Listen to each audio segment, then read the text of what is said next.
What's up ma gang de jaseux? On va commencer ça comme un show normal, mais bienvenue au premier épisode de Jason Ciné en collaboration avec Brand Josette Podcast. Là vous vous dites comme qu'est-ce qui se passe? C'est juste que comme que vous le savez, si que vous avez moindrement écouté Brand Josette Podcast depuis les débuts, moi je suis un énorme amateur de films, de cinéma. Énorme. Puis il y a pas mal de monde, ben je suis peut-être une couple de monde qui me parle comme il serait le fun que dans le fond tu ferais des genres de petites critiques de films que tu vois pour nous donner des idées que si ça vaut la peine qu'on va le voir au cinéma, c'est peut-être mieux qu'on attend qu'il sorte en DVD, en cassette ou sur Netflix ou n'importe quoi ce que vous écoutez, Crave TV, blablabla. Puis ben en gros, donner ma sauce à moi. Je ne suis pas un critique de film. C'est quelque chose que j'aurais peut-être aimé faire, oui je l'avoue, mais je ne le suis pas. Mon opinion est mon opinion à moi seulement. Donc, je vous dis ce que moi j'en pense, mais comme on dit, tous les goûts sont dans la nature. Donc, je vais au moins une fois par semaine au cinéma. La semaine passée, j'étais 3 fois. Donc, en gros, je planifie faire ça comme tous les lundis, si possible. Ben, si possible, ça sera peut-être le dimanche ou le mardi, dépendamment quand j'ai le temps. Puis, ben, en gros, je vais juste vous jaser des films que moi j'ai vus durant la semaine. Puis aussi, je vais essayer à chaque semaine de parler d'une bande-annonce, un trailer qui est sorti, d'un film à venir, que quand je pense du trailer, c'est que le film, je suis hype, qui sort, si je suis comme, disons que le premier avant-goût est pas trop vargeux. En tout cas, en gros, c'est ça que Jason Ciné va être. Ça va être peut-être 10 minutes, peut-être 15 minutes, that's about it. Puis aussi, chaque film que je vais vous jaser va être noté sur une note de 1 à 5 jaseux. Et j'ai vraiment hâte de vous montrer un petit peu le petit setup que j'ai fait. Là. En passant pour le petit setup, merci beaucoup à Gino Duguay de m'avoir aidé avec ça. Jason Ciné va être disponible seulement sur YouTube. Il n'y aura aucune vidéo sur Facebook. Ça va être disponible à mes membres Patreon. Ça va être disponible si vous êtes abonné sur iTunes Podcast, Google Play Music, Spotify. Mais il n'y aura pas de vidéo qui va être mise sur Facebook. Ça va être exclusif, le vidéo à YouTube. Dans le fond, ça va être une branche exclusive à YouTube parce qu'il y a quelqu'un qui m'a parlé de ça. Je l'attends de Boudreau Huard. Que c'est cool, qu'il y a beaucoup de monde dans le monde du podcast qui a des petites exclusivités YouTube. Puis ben moi, c'est ça que ça va être. Mon exclusivité YouTube, ça va être mes vidéos Jason Ciné. So, on commence avec mon premier film que j'ai été voir cette semaine, qui est Rocketman. Ça va faire, je vous annonce le film et je vous donne ma note tout de suite que j'y donne. Et paf! Je lui donne, sinon je m'ai trompé, ici. 2.5 jaseux sur 5. Là, ça commence rough. Premièrement, Rocketman est le film sur la vie de Elton John. Right off the bat, je suis zéro un fan de Elton John. Deuxièmement, je n'avais aucune, sinon très peu, d'excitation à aller voir ce film-là. Mais le monde parlait de ben tu sais, c'est le prochain. Tu sais, petite side note, Bohemian Rhapsody, le film sur Queen, j'ai adoré. Puis je m'ai dit, si ce film-là est la moitié de ce que Bohemian Rhapsody était, ça va être bon. Finalement, comment je peux dire ça? Je suis peut-être un des seuls qui n'a pas aimé ça, parce que moi, je me fie beaucoup, je regarde beaucoup Rotten Tomato, qui donne un pourcentage de bon ou mauvais niveau critique, donc le monde qui critique les films, et niveau public, le monde qui vote. Encore là, le monde qui vote, il n'a peut-être quand même pas vu le film, et qui ont mis une note parce qu'il adore Elton John. Mais en gros, Rocketman a eu 89% both ways. Donc 89% des critiques, 89% du public. Je ne suis pas dans ce 89%-là. Mais quelque chose que je trouve cool, actually, c'est que lui qui incarne Elton John, c'est Taron Egerton, ou Eggsy pour le monde qui aime Kingsman, comme moi. Une couple d'années passées, il a donné la voix au koala dans Sing, le film d'animation. Puis ça donne que dans Sing, il chante I'm Still Standing de Elton John. Puis c'est lui qui chante ça. Puis une couple d'années après, il est casté pour jouer Elton John en vrai. Cette petite partie-là, je trouve ça actually sharp. Je vous mentirais pas qu'il y a beaucoup de tunes d'Elton John que je savais, mais que je savais pas que c'est lui qui chantait en écoutant le film. Comme que je vous ai dit, je suis pas un énorme fan de Elton John. Mais ok, ça raconte sa vie que il a sorti un petit gros de London, basically avec une random band, puis ben là, il a voulu carrément changer sa vie, il a changé son nom, puis à partir de la seconde qu'il est devenu Elton John, il a changé d'un bord à l'autre. Il a découvert qu'il était gay, il était sex addict, il était drug addict, il était alcoolique, tout ce que tu veux, il était shopaholic. Basically, Elton John et toutes les mauvaises choses de la vie mis ensemble. C'est terrible à dire, là, mais c'est ça que c'est. Il y a beaucoup...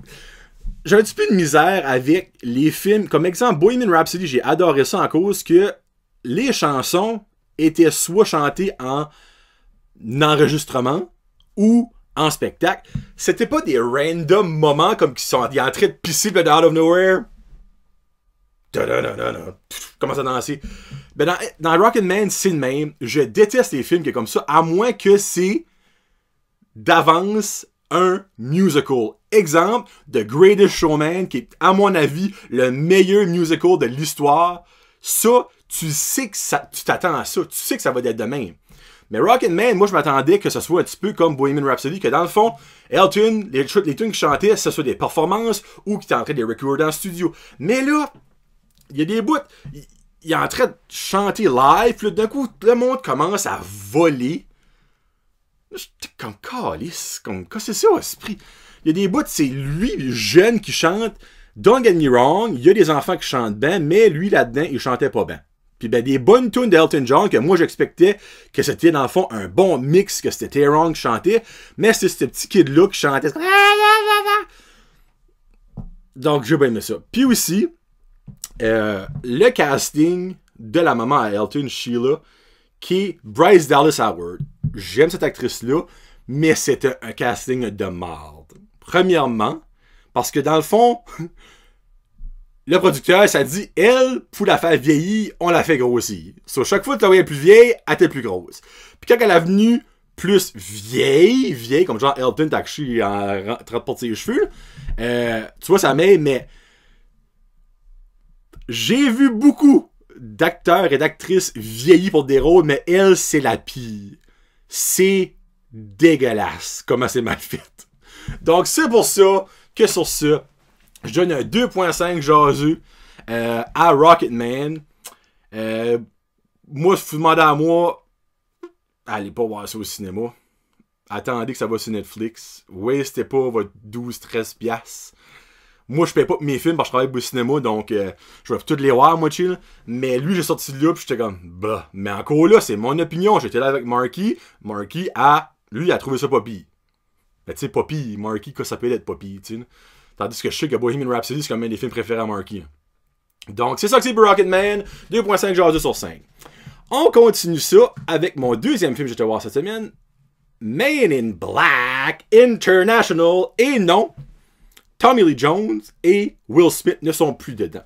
Mais c'est pas un reboot. Avant que je commence à parler, j'ai donné ce film un 3.5 jaseux. J'ai donné 3 jaseux sur 5, mais je vais vous dire pourquoi j'ai donné le 0.5. Parce que, honnêtement, j'allais à reculons voir le film. Moi, je suis pas un énorme fan de Men in Black original, mais j'ai pas mal aimé ça. Puis ben là, je me dis, bon, ils ont fait le duo Thor-Valkyrie de Marvel, ils pensent que tout va marcher là-dedans. Ils mettent Liam Neeson, c'est Mr. Action.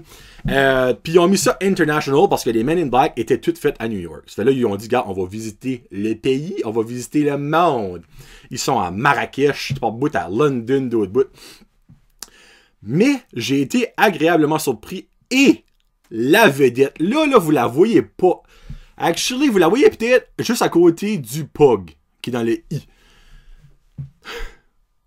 Pawnee. C'est la star de ce film-là.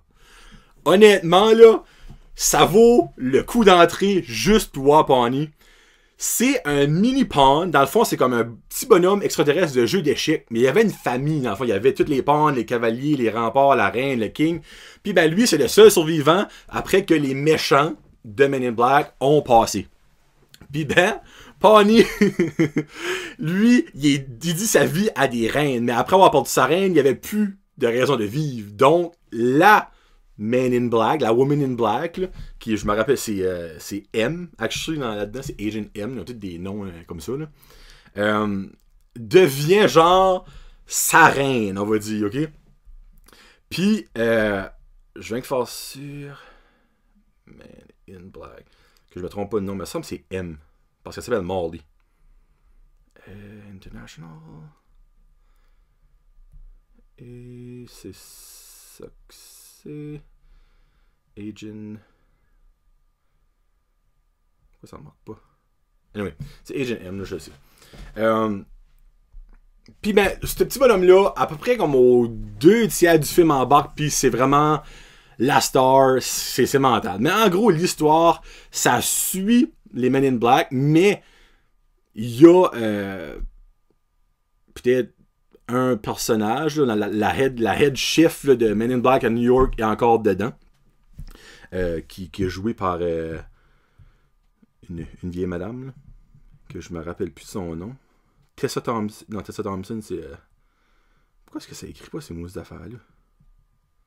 Emma Thompson, Justin Thompson. Elle, on l'a vu dans le fond dans les Men in Black originales. Il y a aussi le Pug qui parle, qu'on voit. Il y a l'espèce de petits bonhommes, là, les longs petits bonhommes, là, tout stretchy. Là. Ceux-là, eux autres, dans les voix. C'est sûr que scénario, histoire, effets, les effets, il y a des bouts des effets sont bien faits, et des bouts des effets sont comme... mais Pawnee, moi, c'est Pawnee qui fait le film.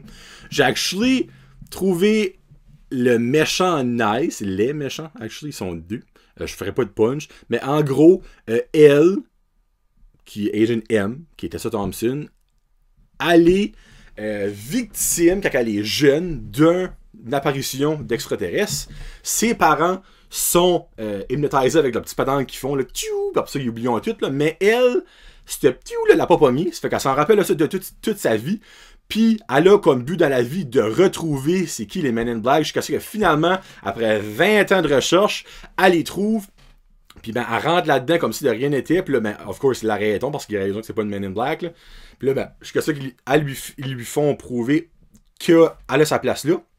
Elle devient une Men in Black en genre de kiss. Puis, elle est envoyée à London parce que il y a de la corruption. Mais là, la question est c'est où? Honnêtement... J'ai comme callé du début qui ce qu'était le corrompu, là, je vous mentirai pas, c'est pas l'affaire la plus grosse intrigue de l'histoire du cinéma, mais j'aime comment ça se développe, j'aime les genres de raisons pourquoi ils ont été corrompus dans le fond, jusqu'à la fin, comme que tu réalises comme « Oh! Ok, there you go, pourquoi c'est même que ça se passe? » Ça finit que définitivement, c'est ouvert à une suite, dépendamment si le box-office va être bon. Puis là, ben, tout le monde parle déjà de ce serait mental que Will Smith serait back pour le 2e International, qui serait le 5e Men in Black. Là. C'est pas impossible, surtout si que lui aime ça. Mais encore là, ça va être do or die au box office. Premier fin de semaine, ça a comme été blablabla, ça n'a pas été vers jeu. Mais moi, honnêtement, là, les critiques donnent sur Rotten Tomatoes 24%. Et le public, 66%. Donc, moi, je suis pas mal dans le public. Les critiques, comme, écoutez pas ce monde-là. Le 3/4 du temps, c'est du monde qui en manque de sexe, puis qui va voir des films sans même vouloir les voir. Comme, sérieusement, là, c'est bien rare que je suis d'accord avec les critiques. No joke, là. Moi, j'écoute toujours le pouls du public, puis je suis souvent spot on. Rocketman, j'étais spot off, mais bon. Donc pour Men in Black International, moi si vous demandez à moi, ça vaut la peine de le voir au cinéma. Attendez-vous pas à un film incroyable. C'est comique en cause de Pawnee. La chimie entre Liam Hemsworth et Tessa Thompson opère correct. T'sais. Encore là, c'est pas à cause qu'ils ont joué Thor et Valkyrie dans les Marvel Universe qu'il fallait s'attendre à un miracle quand ces deux-là. Ils se connaissent. Ils n'ont jamais vraiment eu de chimie mentale sur Marvel. Puis là, ben, ils sont corrects. Liam Neeson, tout est bon. Moi, j'ai aucun problème avec ce gars-là. Puis aussi, ça vaut la peine d'aller voir pour... à Marrakech, il y a un alien barbe. Je dis que ça de même, il est vraiment drôle. Puis aussi, les deux méchants, c'est les Twins. Que si vous avez écouté... moi, je ne l'ai pas écouté, là, mais Révolution à TVA, compétition de danse, c'était deux juges, les deux gars noirs là, avec les espèces de grosses dreads, là, c'est des jumeaux. C'est les deux méchants. Puis comme, c'est des danseurs, puis il y a un bout, puis on a un club, puis ils dansent, ben c'est legit eux autres qui dansent, ben comme, ça a vraiment de l'air comme robotique, ben c'est le même qu'eux autres dansent, comme, c'est fou, là. Donc ça, j'ai trouvé ça sharp, cette petite partie-là. Donc c'est ça que c'est, 3.5 jaseux sur 5, it is what it is. Et je finis avec mon hit de la semaine, The Secret Life of Pets 2. J'ai été voir ça avec mon petit pet, justement, hier après-midi. J'ai adoré ça. J'avais adoré le premier, drôlement, parce que ça arrive rarement, mais j'ai plus aimé la suite que le premier. Pour ça, j'y donne, oui, 4.5 jaseux sur 5. Je suis un gros amateur de films d'animation, encore plus quand que Loric est avec moi, puis qu'il trippe bien raide, là. Donc, moi, vraiment, là, je peux pas donner 5, je peux pas donner 5 à un film d'animation, mais j'ai les effets spéciaux, comme ça n'a pas de bon sens, c'est des cartoons, là. Ils avons tellement de la doux. J'ai adoré l'histoire au bout. Dans le fond, c'est Max Pidou, qui est comme les deux main characters. Dans le fond, là, il y a un enfant qui rentre dans leur vie. Dans le fond, leurs maîtres ont un enfant. Puis ben, eux autres, toute leur vie, ils ont détesté les enfants parce qu'à chaque fois qu'ils allaient au parc, les enfants, ils voyaient comme ça allait les animaux, puis ça leur lançait du stuff, tu sais. Mais c'est des bébés, tu sais, on sait comment ça marche, là. Mais finalement, jusqu'à ça qu'ils réalisent que quand ils ont leur bébé, en gros, que c'est les bestes. Puis ben, Max a comme des crises d'anxiété parce qu'il veut surprotéger le bébé. Jusqu'à ce qu'ils vont faire une trip en campagne.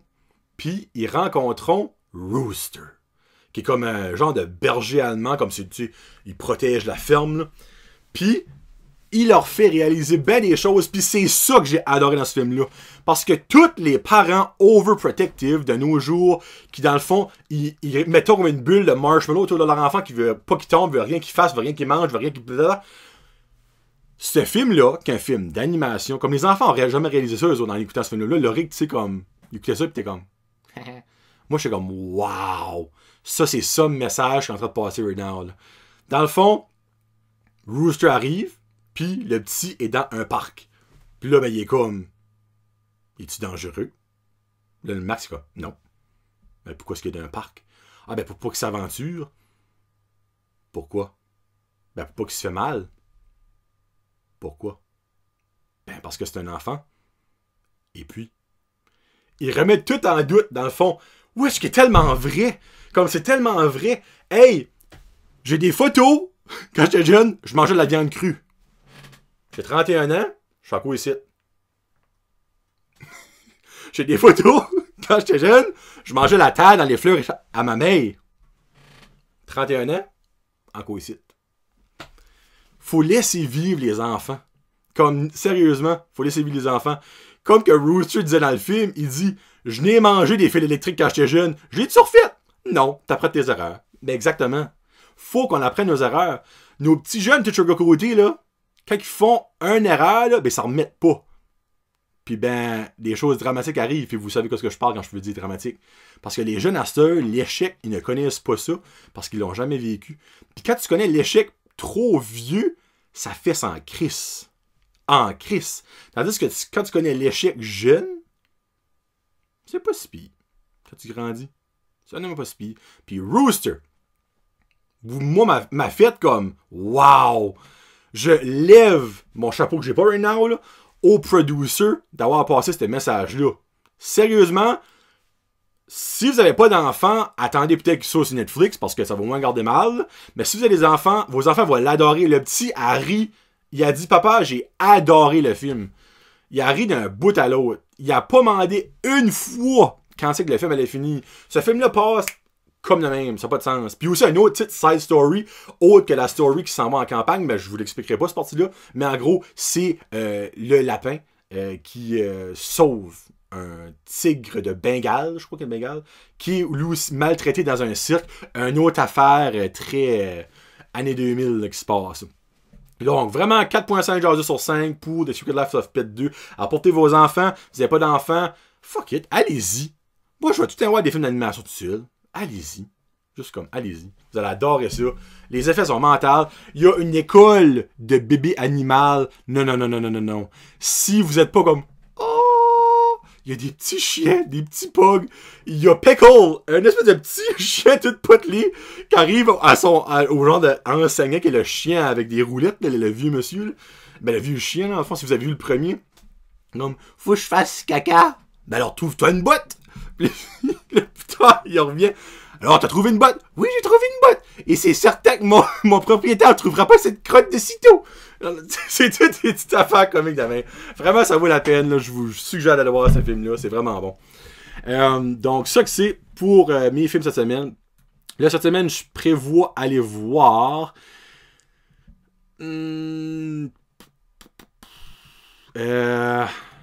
X-Men Dark Phoenix. Hey, je vais à contre-cœur. Je vous mentirai pas. Parce que ça a de l'air que c'est pas vengé. Mais faut que je le vois parce qu'on juge, on est que juge par soi-même. Puis aussi, probablement, je vais aller voir Shaft avec Samuel L. Jackson, qui est le retour. Là, il y a Shaft, il y a son garçon, puis il y a son Pay. L'enfant, il est comme un triple Shaft. C'est wrong, dit ça. C'est ça que c'est. Puis pour ma critique, genre mini-critique de bande-annonce, cette semaine a sorti Angels. Excusez-moi, je suis comme étouffé. Angels Has Fallen. Donc, si ça vous sonne une cloche, c'est le 3e film de Olympus Has Fallen, London Has Fallen. Dans le fond, Gerald Butler qui sauve Morgan Freeman, qui est le président des États-Unis. Mais cette fois-ci, oh, petit twist, qui va peut-être rendre le film bon, tout faux. C'est lui qui se fait emprisonner, Gerald Butler, comme ils sont en genre de vacances sur un lac. Puis il y a une batch de drones explosifs qui arrivent puis qui bombent tout. Tout le monde crève, sauf lui. Là, tout le monde est comme... Pourquoi t'as ça t'as pas crevé? Peut-être parce que c'est le plus smart de la gang, mais bon, tu sais. Sans force, c'est comme une grosse corruption dans le FBI ou le CIA, je sais pas trop ce que ça fait là, oui. Puis faut qu'il se sorte de la merde. Il va voir son pay, puis ça turn out comme un genre de Home Alone dans le bois, là. Les effets spéciaux, honnêtement, le 1, j'ai vraiment aimé Olympus Has Fallen, puis c'est comme drôle parce que White House Down a sorti une couple de semaines après, puis c'était genre avec Channing Tatum puis Jamie Foxx, qui était bon aussi, mais c'était comme copy-pasté. C'est juste un drôle de timing qui sortait comme en même temps pratiquement. White House Down a moins bien fait, était plus drôle que Olympus Has Fallen, mais a moins bien fait au box-office. Le deuxième, London Has Fallen, a bien fait au box-office, mais les effets spéciaux, c'était de la merde. Puis ben je pense honnêtement, encore là c'est un thriller, le film n'est pas fini, ça sort le 25 août je crois. J'ai dû garder. Je pourrais garder le site. 23 août, excusez-moi. Ce sera peut-être bon, peut-être que la twist dans le fond que c'est pas encore des terroristes qui essayent de tuer le président va être comme nice. Mais m'attends pas des miracles, je ne mentirai pas. Mais je vais still aller le voir, puis je vais quand même faire la petite critique. Donc, allez regarder ça, je vais mettre le lien dans la description. Donc, le trailer, vous allez voir comme c'est le bout dans le lac. Tu sais, tu vois qu'ils sont pas dans le lac. Là. Tu vois qu'ils sont dans une piscine gonflable, un studio, puis comme un green screen, là, comme Chris. Quoi, ça coûte pour aller sur un lac filmé, là. En tout cas, j'ai de la misère. Tu sais, moi, je me dis, exemple, que si c'est la tour Eiffel qui décalisse, là, je comprends, tu mets des CGI. Mais crime, aller d'un bateau sur un lac à ce prix, va au lac anti-nourri, ça va de rien te coûter, là, comme juste fais-les, là. Pourquoi tu mets des CGI là-dedans? Moi, c'est ça de la misère avec des green screen, tout ça. Pis, surtout quand tu vois que c'est évident. Ah, ça me fucking chaville, moi, pour vrai, là. On est en 2019, il y a des budgets, des millions, pis ça a l'air d'être fait par un étudiant de 5e année de l'école de la Rivière à Pop-Mouche, tu sais, comme Caroline. En tout cas, allez voir ce trailer-là. J'espère que vous avez aimé ça. Laissez-moi des commentaires. Si vous avez vu les films, êtes-vous d'accord avec mes ratings? Vous autres, avez-vous aimé ça? Qu'est-ce que vous avez aimé que moi j'ai pas aimé? Je vais avoir d'interaction comme sur YouTube, vous êtes capable de marquer des commentaires. Allez-y fort. Donc, c'était le premier épisode de Jason Ciné. Donc, on se reparle la semaine prochaine, la gang. Peace out. Hashtag Josette. Ça change pas, par exemple.